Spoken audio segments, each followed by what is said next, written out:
Adam's with us in Detroit, Michigan. Hey, Adam, how are you? I'm doing well. How are you? Better than I deserve. How can we help? So I'm in kind of a jumble of the baby steps. I got a lot of money saved up, but I also have a lot of debt, and I don't know if I should be like cashing in the savings to pay off the debt, or just keep doing what I'm doing, because I think I'll be out of the student loan hole in a year or two. How much money is in savings? I have about $20,000 in my rainy day, which is about 6 months. I've got $1,000 in cash, and I've got about $100,000 in my 401k. Okay. All right. Well, as you probably have heard, we don't recommend cashing out retirement accounts. And how much debt do you have, not counting your home? About $85,000 in student loans and a $300 lease that's up in about 10 months. Okay. Chris? Yeah, so you use the rainy day terminology. That tells me that you know a little bit, maybe you know a little bit about our Financial Peace University baby steps. Do you? Yeah, my wife was raised on it. I haven't really come into contact with it within the last couple of weeks now, so I'm kind of just getting started with it. Okay, because my next question was going to be, why did you go out of order? Because they are sequential, 1, 2, 3, 4.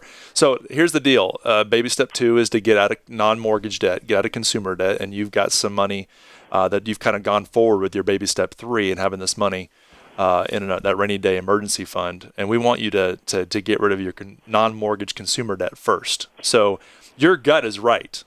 You want to get out of that debt. You just quit paying that 8 to 12 to 14, 15% interest on a debt that you already have the answer for, some of it. You have an answer for 20 out of the 80-something. So that's what you want to do. You want to attack that consumer debt, keep 1,000 in there, and attack that consumer debt. Put them smallest to largest, attack the smallest one first, and pay the minimum payments and all the rest, and use that debt snowball until you're completely out. Then Adam, you start working on baby step 3. What's your household income, dude? About 200. Oh, awesome. Okay. So if we throw 20 at the 85, that leaves 65. You're going to do that in what, 8 months?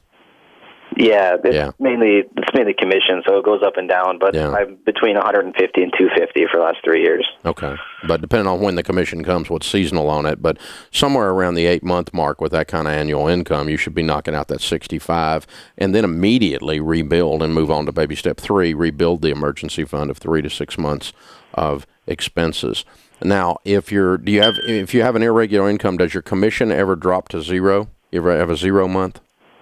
It can, but I have a really small base salary.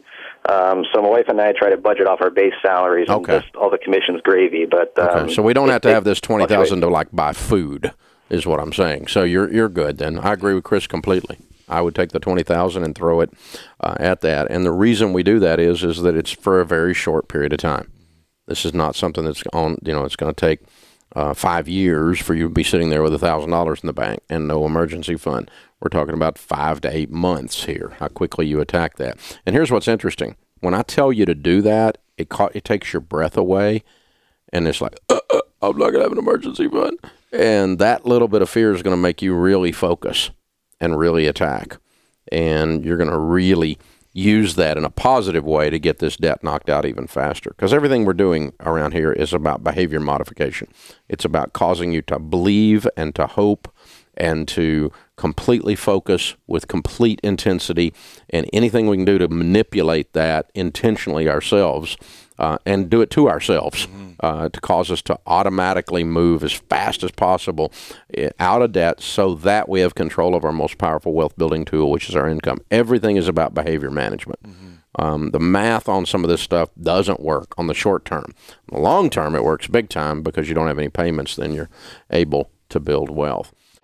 Hey guys, thanks for watching. If you enjoyed this video, click the subscribe button to get the latest content and check out these other great clips from the show.